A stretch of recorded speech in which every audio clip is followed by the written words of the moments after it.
Welcome back. You're watching Market Fatafat right here on ET Now, and let's shift focus once again and bring on board Nooresh Merani to talk about the stocks that he's tracking right now on his charts. A very good afternoon to you, Nooresh. Thank you so much for joining us on the show. And let's talk about Lemon Tree. How is this one looking on the charts technically? Do you think again it's in an attractive zone and warrants a buy? So the sector, starting off with Indian hotels, then we saw EIH, then Lemon Tree. The whole sector has been doing well. Lemon Tree has performed well over the last 1 year, but if we go back all the way to 2018, the stock was almost 80-90 rupees. So in that sense, it has not done well relatively over the last 5-6 years. But technically, the trends are strong out here.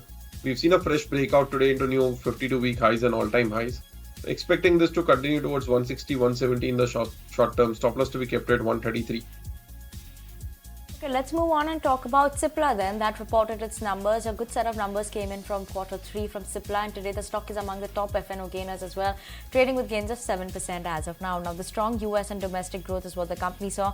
Margins in Q3 FY24 were above estimates, and FY24 margin guidance of 24 to 25% is what the company gave. Investec coming in with a brokerage note on Cipla says they're maintaining a buy and given a target price of 1,450 rupees per share. They're saying that the strong revenue growth was led by key markets. They're expecting another uptick in the margin guidance, and the net cash position also is surpassing that 700 mark. They're going to keep an eye out on certain things in terms of the commentaries that will be coming in also going forward in terms of the guidance as well as the US business. But yes, as of now, a good set of numbers. A thumbs up coming in from Investec on Cipla as well, and that is why the stock is buzzing away in trade. All right, so that is Cipla for you, that's buzzing in trade today. Nooresh, let's talk about IFB Industries and how is this one looking on the charts, because very rarely we have someone actually flag this one off technically. So technically, starting off with IFB Industries, we've seen the whole sector slowly do well. So we've seen Voltas make a comeback. So all consumer durable seems to be bottoming out. IFB Industries has been sideways for the last 1 year. 850 on the downside, 1050 on the upside. Today it's made the first attempt above that 1050 mark. Looks like a short-term breakout trade with a target price of 1200 to 1300. Stop loss to be kept at 990. Okay, let's move on. And Ankita, IDFC First Bank, that one too is in focus on the back of its numbers, I believe. Right, Vinny, IDFC is in focus today. In fact, BofA has come out with a note and they are maintaining an underperform on this note, and they've hiked the target price to 80 rupees from 75 rupees. They feel that the Q3 numbers, there's been strong growth, but there has been a slight mix on OPEX and the credit cost. Also, the guidance 2.0, the target is 1.9 to 2% ROAs by exit FY29, and the loan growth CAGR of 20% and the deposit growth of 25% is expected over a period of FY24 to FY29. However, BofA is maintaining an underperform because they do see a slight miss coming in on the OPEX and the credit cost, and on the back of that, the stock is taking a knock in trade today. It is down more than 6% in trade today, 6.5% in trade today actually. Alright, that's IDFC First Bank that's reeling under pressure. In fact, we spoke to the management of IDFC First Bank to talk about what exactly impacted the earnings and also the way forward going ahead for IDFC First Bank, where the management sounded pretty confident. Here's an excerpt of the conversation, and we'll see you after a quick break. So basically what we have got right thus far is that our deposit strategy has played perfectly well. We are getting good quality deposits. The second part which we got right is the culture in the bank. Plain, straightforward, high quality banking, asking our employees to be truly very, very, very customer friendly and bend backward for the customer. We got culture right. We got deposit right. We also got the loan book right. It's been 5 years. We haven't set one foot wrong on lending side, asset quality side. So these things we got right. What we are behind, let me say, a good benchmark are two things. Our cost to income ratio is, let me say, has not yet caught up with our peers. It is coming down, but is still far away from where the peers are. And in terms of return on assets, a good benchmark would be 2. We are at 1.1. Just to let our viewers know, in the 5 years, the first 5 years of the guidance you had given, your customer deposits have gone up 4.5 times.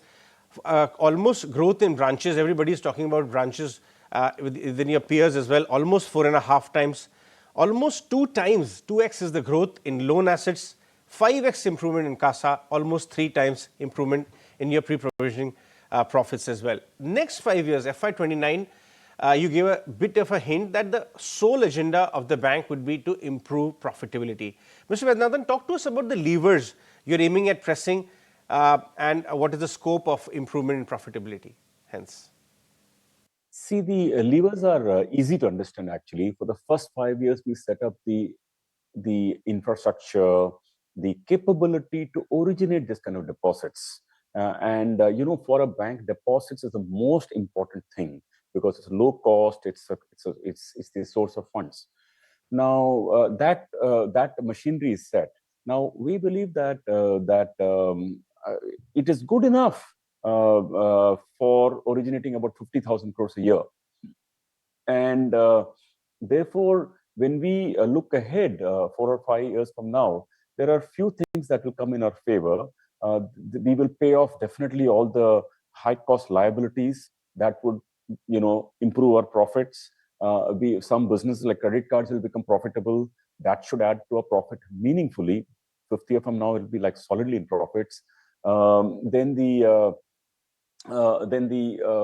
operating expenditure of the bank itself should slow down because we got the critical mass. So these are the maybe 3 reasons why our ROE should start improving from here. And we have guided for a picture of what the 5 years should look like in our guidance 2.0. That's correct. As far as the guidance is concerned, the ROE which you have indicated could be around 17 to 18%, 1.9 to 2% is the ROA target. And just for the benefit of our viewers, it translates to roughly estimated 12 to 13,000 crore as far as the net profit goes, if the ROAs actually move in that direction.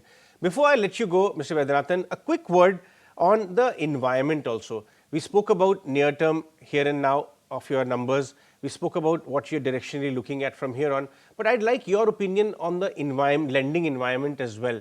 In the last 2 months, there have been multiple instances where our regulator has spoken about certain sections of the entire credit growth and loan growth in the industry is getting heated. What are your thoughts on that? Companies such as your bank, such as the other, which do very technology-backed SME lending, how are they cushioned now in this environment versus how SME lending used to happen years back? So first of all, this is a very important caution, and we are also heeding it. That is one of the reasons we are also tightening our credit norms. If you notice, our current growth rate of loans is running at 24.5, but for the next 5 years, we are guiding only 20%. Now, we feel 20% should be reasonably very easy to achieve for the bank.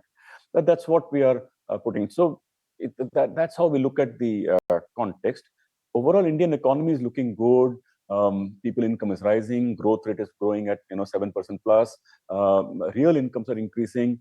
So in that sense, it's good, but better to be careful than sorry.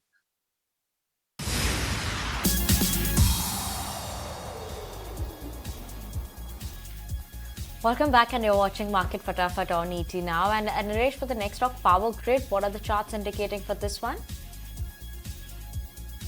So Power Grid is a stock which has been a defensive name which has slowly and steadily moved up.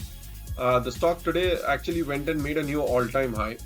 Had seen a gap down move 3-4 days back, and a fresh move to new all-time highs indicates the momentum is again strong. So it looks like a defensive pick which can actually do an aggressive move also in the short to medium term. So a buy at 240 to 244 zones with a stop loss below 237 and a target price of 280 in the short to medium term. All right, let's quickly take a look at what the markets are doing, because we slip further on when it comes to the benchmark indices. Now we are sub 1% down to coming in for the Nifty. We're testing the 21,300 mark, while Sensex also has seen a downtick of as much as 800 points. Nifty Bank also drifting lower, now down 2%. Coming in for Nifty Bank on your screen, as you can see, IndusInd Bank is down 5%, Axis Bank, all of them are declining in trade. Remember, Axis Bank will be reporting its earnings later today, but for now the picture definitely looks pretty bleak when it comes to the markets as a whole. But let's shift focus then and let's talk about PSP projects, and that particular counter is actually bucking the overall market weakness, at least the last time I checked, because the stock saw an uptick of as much as 3.5% or so, taking the stock to the highest levels in December 4th. Now is trading higher by about 1.6%. The company has said that it has emerged as a winning bidder for a project worth about 445 crore rupees for the National Dairy Development Board. And on back of that, we saw the stock actually see a spike. And from there on, actually, it is seeing an uptick of, from there on now, it has given up some of the gains. But the news peg for PSP projects is what I can see is that they've emerged as a winning bidder for a project worth about 445 crore rupees for National Dairy Development Board. Okay, let's keep an eye on that one. But let's move on, talk about Sobha then. And Vamakshi, this one is down and out in trade. What's the reason for this? Why is Sobha in focus? Well, when we look at Sobha's stock move year to date, they had actually managed to gain upwards of almost 30% in the last few trading sessions, and that was mainly on account of an announcement that had come through. So the announcement, the board had actually come out with an announcement that they will be raising rights issue, they will be raising funds via this, and in fact the approval came in yesterday. But before the approval came in, we actually saw the stock surge in trade from Jan onwards. Now keep in mind that the board of directors of Sobha has gone ahead and considered and approved the issuance of rights issue worth almost 2,000 odd crores. Now keep in mind that the funds that the company will be raising will be largely used to repay debt, and in fact the net debt for the company currently stands at almost 1,400 odd crores. But given the run up that we saw before this announcement came in, as of now the stock is actually trading lower. It has managed to recover from the day's lowest points, but as of now the stock is still down and out about 5%. All right, moving on then, Ankita, let's talk about ICICI Bank's company that came out with its earnings over the weekend. That's correct. ICICI Bank came out with its earning on Saturday, and on the back of that, we did see the share up almost 6% in early trade today. After it reported 23.5% increase in standalone profits and a 13% rise in the NII.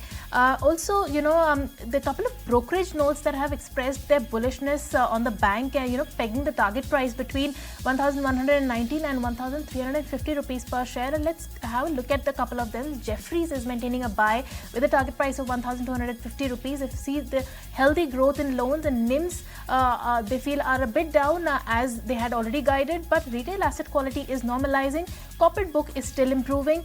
Slowing OPEX growth should support earnings growth. When the rates fall, and they are. It remains, ICICI Bank remains among their top picks for Jefferies. CLSA is also maintaining a buy and hiked the target price to 1,300 rupees from 1,225 rupees. They feel that NIM moderation is underway, but still a 40 basis point above the Q4 levels.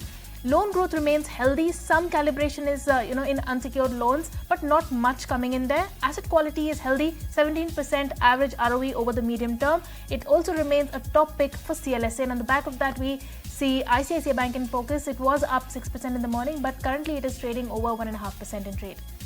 Okay, let's move on then to the next stock that we're going to talk about, and that is Keystone Realtors. This one is in focus after they've announced a new redevelopment project in Malad West, Mumbai, and they've been selected as the developer of choice to redevelop Veena Nagar CHS and Nilkamal Grove CHS, and the sales potential of this is around 3,42,000 square feet of RERA carpet area.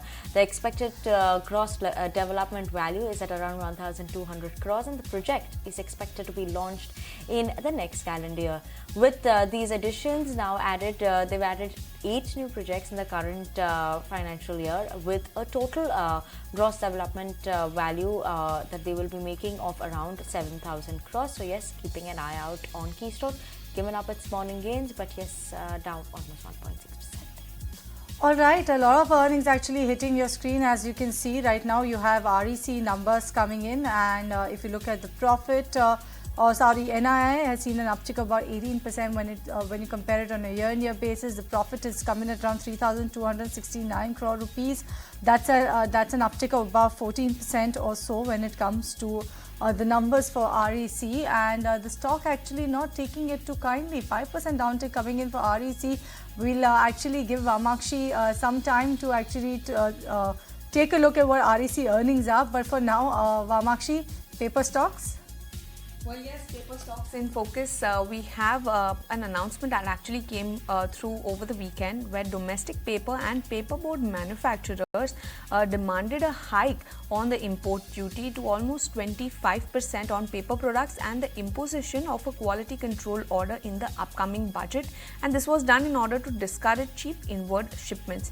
The IMPA, that is the Indian Paper Manufacturers Association, had said in a statement on Monday that as a part of its pre-budget submissions to the government, they had urged for increasing the basic customs duty on the import of paper and paperboard from 10% to 25%, as India's WTO bound rate is nearly 40% on all of these products. So that is the news flow surrounding all of these paper counters. As of now, JK paper is down and out almost 5.5%, while Orient paper is down nearly 6%. Okay, surely keeping an eye out on those paper stocks. But with that, thank you so much, Ankita, Vamakshi, Nooresh, as well as Dhwani for joining in with us on the show. And as we bid goodbye, the World Economic Forum 2024 Davos is culminated with a lot of energy and positivity, and Times Network has brought extensive coverage with exclusive interviews of industry stalwarts. Now here is an exclusive interaction with Borj Brened, President of WAF, with Mihir Bhatt, Managing Editor at Times Network, discussing 2024 as the year of democracies, as more than 50 countries are going for their general election this year, and India will be the main focus.